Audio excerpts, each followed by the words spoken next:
My last name is Lee, Bruce Lee. I was born in San Francisco in 1940. I'm 24 right now. Well, Kung Fu, the best example would be a glass of water. Why? Because water is the softest substance in the world, but yet it can penetrate the hardest rock or anything, granite, you name it. As a martial arts icon, Bruce Lee left behind countless moments that showed his greatness outside of film. Behind the scenes, he wasn't just a fighter. He was a coach, a training partner, and a wise Kung Fu mentor to the people around him. To me, ultimately, martial art means honestly expressing yourself. Now, it is very difficult to do. But the real question is this: how does someone become Bruce Lee? How is it even possible for a human being to reach the level of the greatest martial artist of all time? The question sounds simple, but the answer is anything but comfortable. Because becoming Bruce Lee isn't about copying his moves, his fighting style, or even his physique. It's about how he thought, how he trained, and how he chose to live. Bruce Lee never chased the title of the greatest. What he chased was total honesty with himself.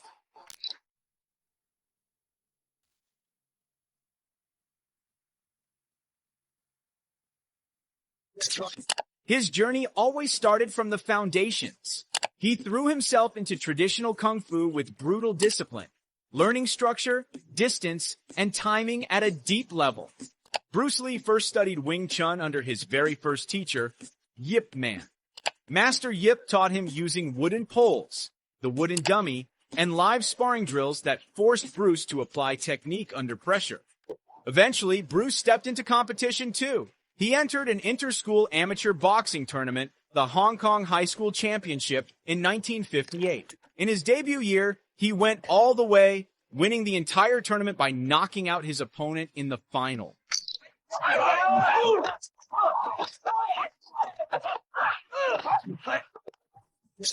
After that, his father made a big decision. He sent Bruce back to America and told him to finish his studies there.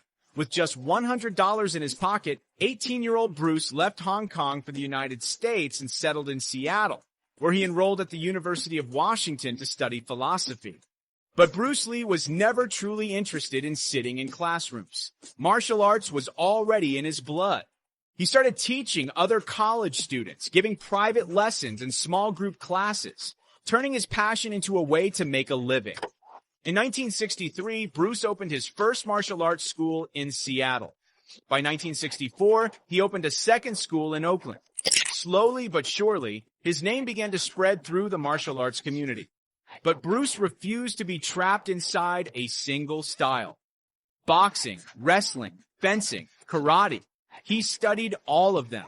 Not to collect techniques like trophies, but to test them. Whatever worked, he kept. Whatever didn't, he threw away without hesitation.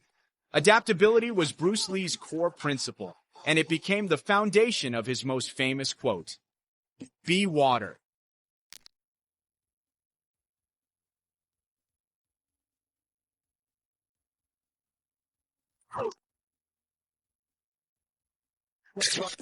Bruce Lee took the nature of water, its flexibility and balance, and turned it into a life philosophy that's still famous today. Water is balance. It doesn't force its way through. It just keeps searching, patiently, for any path it can take. Water adapts. Water survives. Even when it looks calm, it's slowly wearing down everything around it. Well, Kung Fu, the best example would be a glass of water. Why? Because water is the softest substance in the world, but yet it can penetrate the hardest rock or anything, granite, you name it. From that mindset, Bruce Lee began to improvise and eventually created a new martial art he called Jeet Kune Do. He blended all the different disciplines he'd studied into one fluid system. Jeet Kune Do has no rigid structure. It's not meant to be frozen. It keeps evolving.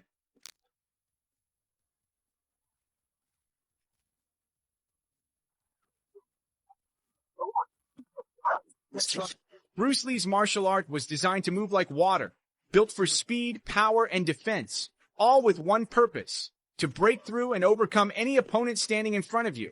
For a man Bruce Lee's size, about 5 feet 8 inches tall and only 127 pounds, he was incredibly strong.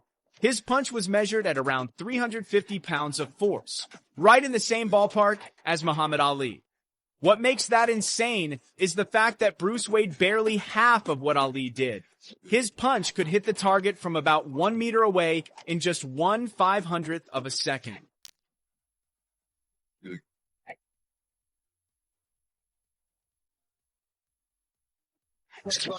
On top of that, Bruce Lee could blast a 135-pound heavy bag straight up into the air, launching it almost 5 meters high. Even more ridiculous, his sidekick was powerful enough to send a 330-pound punching bag flying.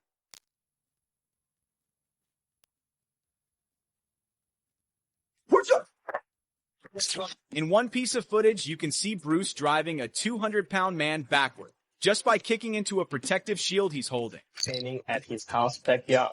It was taken at the first house Bruce and Linda purchased in Bel Air, California. In another clip, a skinny man gets sent crashing through a wooden wall after eating one of Bruce Lee's full-power sidekicks.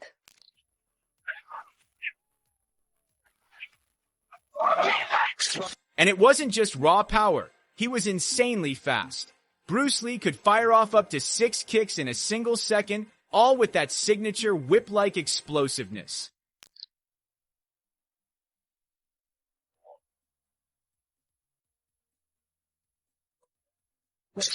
In some demonstrations, Bruce Lee was able to fire off 2 punches in a fraction of a second.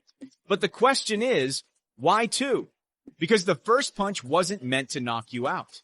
It was a decoy. That initial strike was so fast that you couldn't really see it, but your body could feel it. And the human body is wired to react. So as soon as that first punch comes in, your guard moves, your reflexes kick in, and in that tiny moment, a weakness opens up. That's where the second punch comes in. The real one. The execution shot. The first punch makes you flinch. The second one makes you pay. I got a pillow, so I stood up, put a pillow in front of me, and hold it, and bang, like that, knocked me into the chair.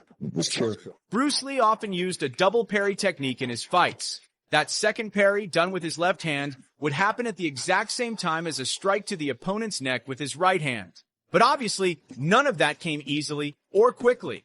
This martial arts master put himself through brutal training to build the kind of body structure and punching speed that shocked everyone who saw it. Speed, power, flexibility, and endurance. Those were Bruce Lee's main goals in training. His routines have inspired countless people, even though, for most of us, they look almost impossible to replicate. In one photo that's circulated online, you can see a page from Bruce Lee's training journal from 1965. It lists several strength and muscle building exercises he performed regularly every single day. Multiple sources also mention that Lee loved to experiment with his methods. That's what allowed him to eventually create his own fighting style, a blend of traditional martial arts and modern combat principles. Behind-the-scenes footage of Bruce Lee working with Bob Wall and Chuck Norris also gives us a deeper look into his dedication, skill, and the personal relationships he built with other martial artists. In one behind-the-scenes clip from Enter the Dragon, you can see Bruce and Bob Wall rehearsing their fight scene for the film. The practice session showcases Lee's technical mastery and his brilliant sense of choreography. Their close relationship is obvious in the way they interact, with Lee demonstrating his movements and Wall watching and learning with total focus.